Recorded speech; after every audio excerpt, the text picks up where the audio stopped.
بسم اللہ الرحمن الرحیم۔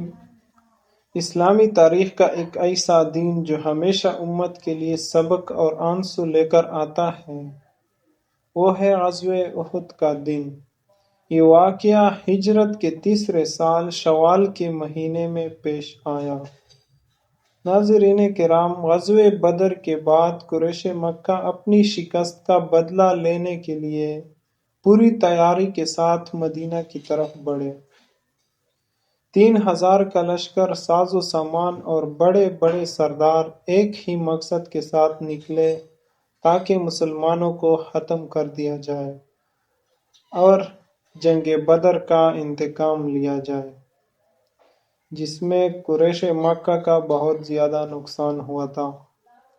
رسول اللہ صلی اللہ علیہ وسلم نے صحابہ کرام رضی اللہ تعالیٰ عنہم اجمعین کے ساتھ مشورہ فرمایا اور فیصلہ ہوا کہ مدینہ سے باہر احد کے میدان میں مقابلہ کیا جائے۔ مسلمانوں کی تعداد صرف 700 تھی، لیکن ان کے دل اللہ اور اس کے رسول صلی اللہ علیہ وسلم پر ایمان سے لبریز تھے۔ جنگ کا آغاز ہوا تو مسلمان ابتدائی طور پر غالب آ گئے۔ حضرت حمزہ رضی اللہ تعالیٰ عنہ شیر خدا، اللہ کے شیر، اپنے ہاتھوں میں تلوار لیے دشمنوں پر ٹوٹ پڑے۔ 2 تلواروں کے ساتھ لڑتے رہے، ایک کے بعد دوسرا، دوسرا کے بعد تیسرا۔ حضرت حمزہ رضی اللہ تعالیٰ عنہ کی للکار سے قریش کی صفوں میں لرزہ طاری ہو گیا۔ لیکن پھر وہ لمحہ آیا جو مسلمانوں کے لیے آزمائش بن گیا۔ رسول اللہ صلی اللہ علیہ وسلم نے 50 تیر اندازوں کو پہاڑی پر بٹھایا تھا اور سختی سے ہدایت کی تھی کہ کسی بھی صورت اپنی جگہ نہ چھوڑنا۔ مگر جب مسلمانوں کو فتح نظر آئی اور مال غنیمت جمع ہوتا دکھائی دیا، یعنی کہ ہم جنگ جیت گئے، تو بہت سی تیر انداز اپنی جگہ چھوڑ کر نیچے آئے۔ اس وجہ سے، یعنی کہ انہوں نے یہ سمجھا کہ رسول اللہ صلی اللہ علیہ وسلم نے ہمیں جنگ ختم ہونے تک ہی یہاں پر یہ وظیفہ دیا تھا کہ یہاں پر آپ نے ٹھہرنا ہے۔ چونکہ اب تو جنگ ختم ہوئی، مسلمان جیت گئے، تو اس لیے انہوں نے اپنی جگہ چھوڑ دی کہ یعنی اب ہماری فرض ختم ہوئی۔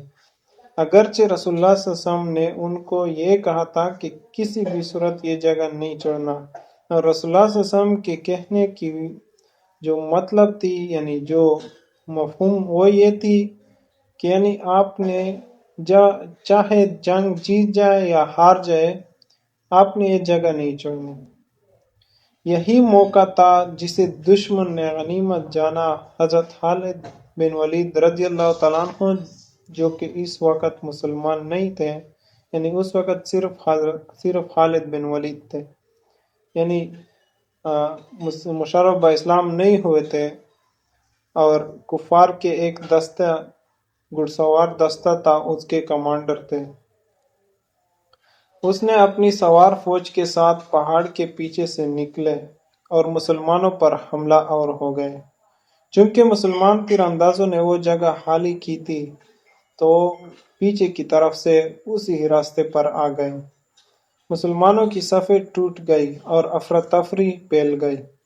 اسی ہجوم اور شور کے دوران ایک حبشی غلام وحشی، جو کہ وہ بھی بعد میں مسلمان ہوئے، جسے ہندا نے آزاد کرنے کا وعدہ کیا تھا، اپنے نیزے کے ساتھ گات میں تھا۔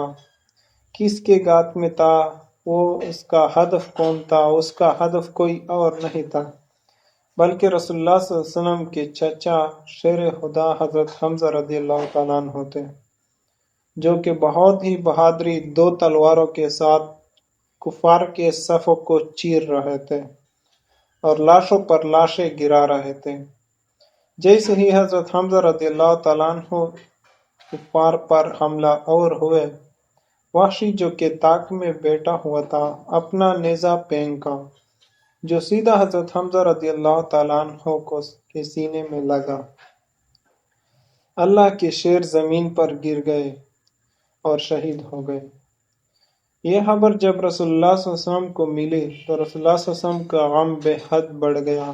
آپ صلی اللہ علیہ وسلم حضرت حمزہ رضی اللہ تعالیٰ عنہ کے پاس پہنچے ان کے جسد مبارک کو دیکھا تو آنکھوں سے آنسو بہہ نکلے۔ رسول اللہ صلی اللہ علیہ وسلم نے فرمایا، اے چچا جان، اللہ کی راہ میں تمہاری قربانی سے بڑھ کر کوئی قربانی نہیں۔ یہ وہ لمحہ تھا جب مسلمانوں نے جانا کہ اللہ کے راستے میں قربانی کا مطلب صرف اپنی جان دینا نہیں بلکہ صبر اور ثابت قدمی کے ساتھ دین کی حفاظت کرنا ہے۔ غزوہ احد کا یہ واقعہ ہمیں یہ سبق دیتا ہے کہ نافرمانی اور دنیا کی محبت شکست کا سبب بن سکتی ہے، جبکہ ایمان، اطاعت اور قربانی ہی کامیابی کی کنجی ہے۔ ناظرین کرام، حضرت حمزہ رضی اللہ تعالیٰ عنہ کی شہادت ہمیں یاد دلاتی ہے کہ اسلام صرف کتابوں اور کہانیوں کا نام نہیں، بلکہ یہ ان جانوں کا صدقہ ہے جو اللہ کے دین پر قربان ہوئی۔ ہمیں بھی اپنی زندگی میں اللہ اور اس کے رسول صلی اللہ علیہ وسلم کے احکامات پر ڈٹ جانا چاہیے۔ ناظرین کرام، اگر یہ ویڈیو آپ کو پسند آئی ہو تو لائک کیجیے اور اپنے دوستوں کے ساتھ شیئر کیجیے، اور چینل وائس آف دین کو سبسکرائب کیجیے تاکہ آپ کو ہماری ہر ویڈیو پہنچ سکے اور اس کار خیر میں آپ کا بھی حصہ رہیں۔ جزاک اللہ۔